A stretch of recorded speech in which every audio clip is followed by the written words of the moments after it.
Hi guys! Sa mga oras na ito ay waiting ako at medyo kinakabahan kasi may interview na naman ako kay Julius Babaw, di ba? Ibang label na naman yan, kaya sana manalo ako sa question and answer. So yun lang, abangan niyo yan. Naman Diwata ay proud na proud sa'yo. Kasi gusto ko yung kwento mo dahil nagsisilbi kang inspirasyon sa marami nating mga kababayan na minsan nalilihis ng landas, nawalan ng pag-asa. Pero ang pinatunayan mo ay hindi dapat maging sagabal yung mga ganung bagay para magtagumpay. And this is such a blessing. At siya yung tao na dapat nating tularan pagdating po sa pagdinegosyo. Thank you po, Sir Julius. Malaking karangalan din po na mabisita mo ako dito. Bigyan mo ako ng time para ma-interview. Oo naman. Matagal ka na naming sinusubaybayan. Diba, ilang beses na rin ho kasi nag-guest to eh, di ba? Sa TV5. Second time around it. Oo, kaya proud na proud kami at happy kami para sa kanya. Yes! Kumusta na? Okay naman. Congrats ha. Magandang araw mo. Bisita ka dito sa akin. Sobrang daming tao ngayon ha. Konti pa ba yan? Oh my gosh. Konti pa tayo? Maraming tao dito na lang. Nalaglag? Oo. Dito ka na? Oo, nadaanan na. Kumbaga parang lumabas na sa TV sa Batangas. Sample. Parang sample pala. Parang yung mga yung mga eksena ko doon. Pero hindi pa yung lahat na ipalabas. Meron pang mga tinipong na ipapalabas talaga. Ano role mo doon? Bakla pa rin. Ano? Kaya, meron ba? May Maraming eksena. Bawal pang sabihin. Bawal na eksena yung customer. Basta Ay, gano'n. Pero major ba to? Yung unang pinakita sa akin ay may parisan pa rin ako doon. Tapos may eksena pa ako. Basta may parisan pa rin ako doon. Hindi na lang mga parisan. Diwata paris pa din. Tapos basta abangan nyo na lang. Ayaw kong sabihin kasi baka magalit si Derek. Diba? Pero na-meet mo na si Derek Coco. Yes, ang bait. Munti ko na nga mahalikan eh. Sino pa ba nakita mo ron? Ivana Alawi, di ba? Wow! Rodriguez, yan. Mga ganon, sila, namit ko na sila. Oo.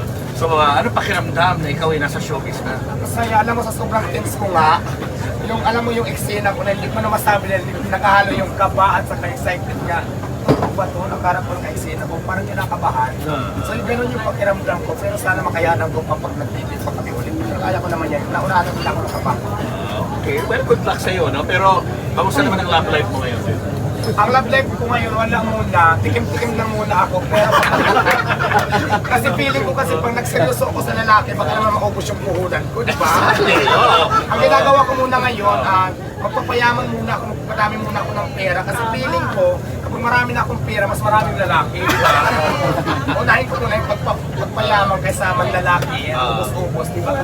Kung nanlalaki ako ay ng 3 or 2, baka bukas wala na akong puhunan ng pares ko. Wala na, sarado na naman. So, wala kang isang partner lang. Ikaw ba yung type na, gusto mo single partner lang o multiple partners ang gusto? Single partner lang pa rin na magulong, pero gusto ko iba-iba. Iba? Oo, para Ibang putahe. o iba-iba pa. So, ano ginagawa mo yun ngayon para masiguro mo hindi ka maluloko ng mga lalaki? Siyempre, sa savings ako talaga, hindi ko pa nakikatiwala yung mga importanteng bagay sa kanila. So, ganun yun doon, sigurista ako doon. Hindi ko pinapahawak yung cellphone ko at saka yung wallet ko, makaitak bigla, diba, mahirap. At ingat na ako ngayon. Well, kailangan talaga mag-ingat. Iba na ng Iba ano mo na eh. Iba na buhay mo na ngayon yung mga eh. taong hindi pa natin masyadong kilala, di ba? So, yun. Anong long-term na goal mo sa buhay? Ayan, yumakman. Yumaman. Yumaman, mag-tripling kayot pa, dagdagan pa yung mga diwata para sa overload. Para di ba pag maraming negosyo na pagkakitaan, mas madali tayong yumaman. Kaya ngayon nag-import talaga kahit napagod na ako, so tuloy-tuloy pa rin talaga. So bawal sumuko kasi kung may mga pangarap tayo sa buhay, laban lang talaga, umpisa na natin yung mga pangarap natin kasi kung inumpisa na lahat natin, in-action na natin, walang imposible para matupad yung mga pangarap natin. So ganun yun. Siyempre kapag ang isang tao yung maasenso, meron dyan yung mga pilit kang hinahatak pababa, no?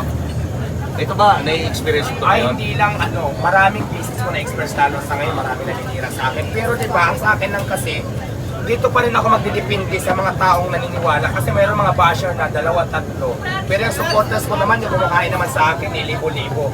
So, bakit ko sila intindihin? Kasi in the first place, hindi naman sila nakakatulong sa buhay ko. Kahit katiting na tulong sa buhay ko, wala naman silang ambag, kaya hindi dapat ko sila intindihin.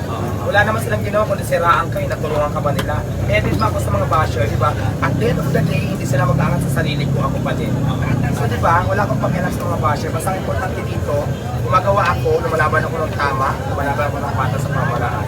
Kasi mga basya na hindi naman yung magtatagumpay eh. Wala naman kasi nagtagumpay talaga, niniwala ko doon ng kasamaan sa kabutihan. Yun lang. Ganda naman ang sinabi mo Hindi rin. ko inintindi yung mga basya na yan kasi wala talaga nagtutulong sa Pero minsan ba parang naiinis ka rin? Naiinis. Parang one time parang pinatulan mo yung tungkol sa pagkain, di ba? Yes, naiinis ako pero mas naman pa rin nakangiti ako kasi bakit ko sila intindihin? Dahil ang dami na ako sa sumusuporta. 1,000 versus 5. Kasi doon ka sa majority, di ba? malayo. Doon ako sa karamihan tulad yan, kahit anong paninira niya, nandiyan pa rin yung mga supporters kumakain pa din. Di ba? Oh. So yun, doon pa rin ako nagbabase talaga. Pag pinatulan natin yung bashers natin, may stress lang tayo. Magandang ano yan, magandang paniniwala yan sa buhay.